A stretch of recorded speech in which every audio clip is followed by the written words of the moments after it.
Hey friends, my name is Anastasia Allison. I am the founder of Kula Cloth and the world's foremost pea cloth expert, as verified by, I don't know, me.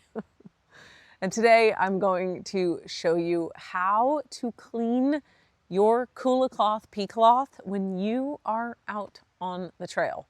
It's so easy to do. All you need is a Kula Cloth, a bottle of clean filtered water, and some type of soap.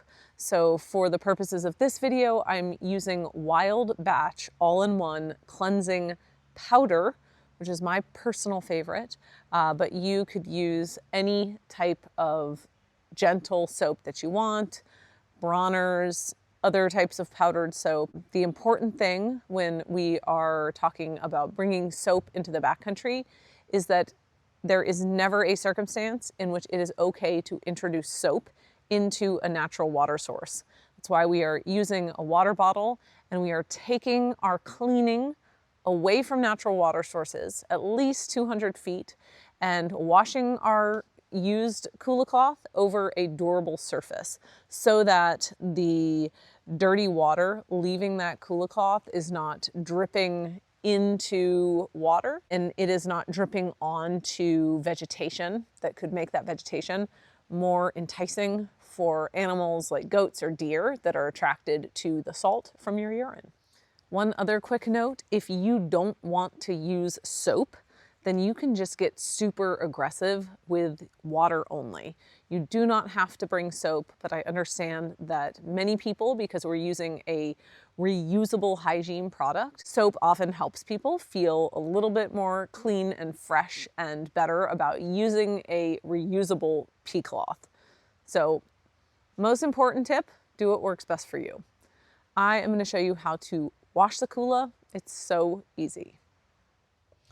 Okay, so for the purposes of this video, I'm actually sitting on top of some gravel. As I mentioned, it's really important that you are over top of a durable surface. That could be over top of a trail, over top of an area that has already been clearly used by human beings. We're never washing our Kula Cloth over an alpine meadow and certainly not introducing it into places where there is a natural water source nearby.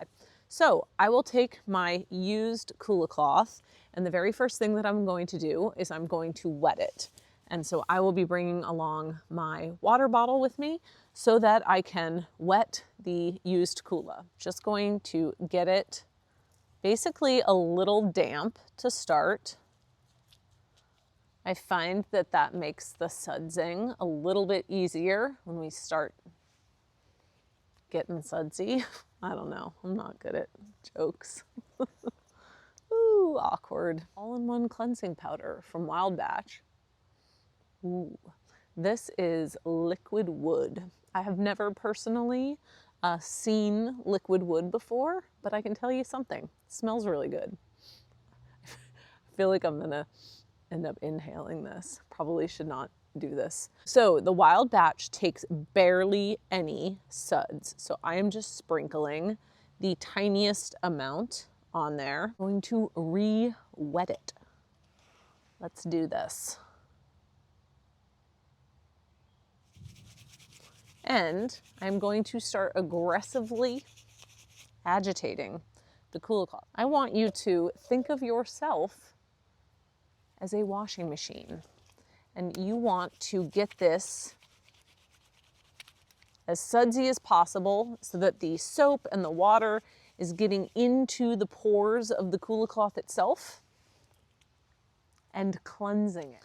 Okay, so you can see it is sudsing up now. Keep in mind that the powdered soaps sometimes have less sudsing than do the liquid soaps. So if it doesn't have the same level of suds using a powdered soap, you aren't doing anything wrong. But I'm basically using my hand to get this as sudsy as possible. And now, once it's sudsy, you can even rub the fabric back together.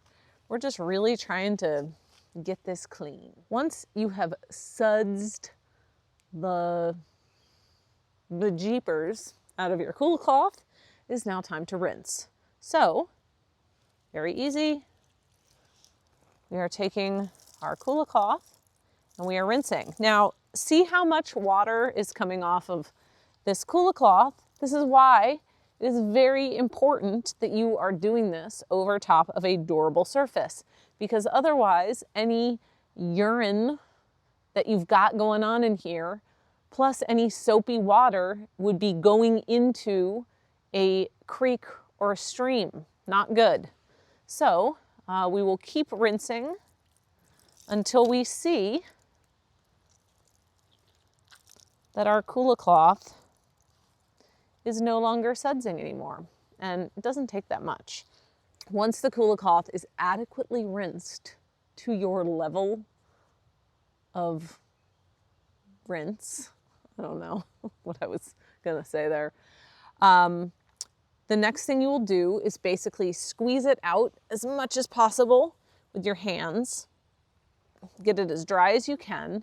It's going to be nice and damp now, but it is also clean. If you are backpacking in a dry climate, this would be the time when you could hang this up in a tree overnight. I would recommend hanging it up in a tree where it's going to be out of reach of deer or any critters who could be attracted to something dangling down. If you are camping in a damp environment, then it is going to be much slower to dry. And what I would recommend in that circumstance, and you are going to temporarily hate me for this, but take your damp, clean Kula Cloth and place it inside of your long underwear, directly against your skin overnight while you are sleeping. Again, you'll hate me for a couple seconds. It'll feel clammy, but you will wake up in the morning and your Kula Cloth will be perfectly dry. It's kind of miraculous. Otherwise, that's it. Your Kula is clean. You can, let's just say your Kula is slightly damp. You wake up in the middle of the night and you have to pee and this is hanging up in a tree. Number one, you can find it because it's got reflective thread here on the edge. But if your Kula is damp because you've just washed it, you can still use it. It'll just be more like using a wet wipe, but you can still use it because the idea is that we want to clean the urine off of your body so that it's not just going into the crotch of your underwear where you are marinating in it. So whatever you can do to keep yourself clean is so important on the trail, because the little things like not taking care of ourselves after we are pooping or peeing quickly become big things if left unattended. I hope that helps, and I truly hope from the bottom of my heart that Kula Cloth is a wonderful part of all of your best adventures.